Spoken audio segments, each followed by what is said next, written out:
साढ़े इलाके तो पर जिला खुशाब इतने बादशाह वाली सरकार दे मिजार जो आप याद आन एक दरवेश मिलन आवड़े मलंगा आख्या बा जनाब मशक लो जाओ दरिया तू पानी भर के ले आओ या ते पहुंच गए पानी भर रहा है ना ते बजाय चावल दे दरूकण शुरू कर दी उन्हें जिवें दुरकेन ले गए पिछू अल्लाह दे हुक्म नाल दरिया छल्ला मारन शुरू कर दी है। बादशाह उठे ना उन्हें वेख्या बे दरवेश तो कोई वली लगदा दरिया ही नाल लई आंदा एक मलंग नूं गड़ा दे के बजोने बजाओ इसनूं आखो भैया गड़ा भर के लई आ साथ इही बहुए जिथे मशक लई आना उथा ही रख छोड़ गड़ा भर के जो दरवेश आए ना ते बादशाह पे फरमांदे ने दरवेश तुन मलंगा क्या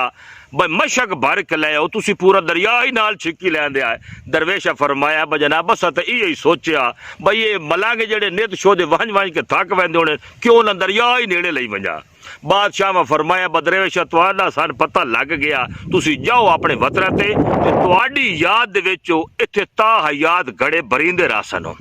दोस्तों अज भी बादशाह वाले मिजार ते ओ गड़े बरींदे ने और ओ दरवेश वक्त दे वली कामिल आरफां दे सुल्तान सखी सुल्तान बहु सरकार।